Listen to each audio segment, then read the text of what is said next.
ഇന്ന് നാം സംസാരിക്കാൻ പോകുന്ന കാര്യം നമ്മുടെ കഴുത്തിൽ ചെറിയൊരു മുഴ, അതായത് തൊണ്ടമുഴ അല്ലെങ്കിൽ കണ്ടവീക്കം എന്ന് നമ്മൾ പറയുന്ന ഗോയിറ്റർ എന്ന് പറയുന്ന ഒരവസ്ഥയെക്കുറിച്ചാണ്.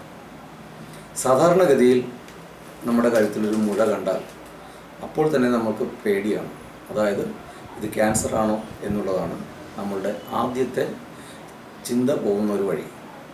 ഇവിടെ തൈറോയ്ഡ് ഗ്രന്ഥിയിൽ കാണുന്ന മുഴകൾ മറ്റു മുഴകളെ അപേക്ഷിച്ച്, ഭാഗ്യമെന്ന് പറയട്ടെ, അത് ഒരിക്കലും 90 മുതൽ 95% തൈറോയ്ഡ് ഗ്രന്ഥിയിലുള്ള മുഴകളും ക്യാൻസർ അല്ല എന്ന് തന്നെ ആദ്യം മനസ്സിലാക്കാം.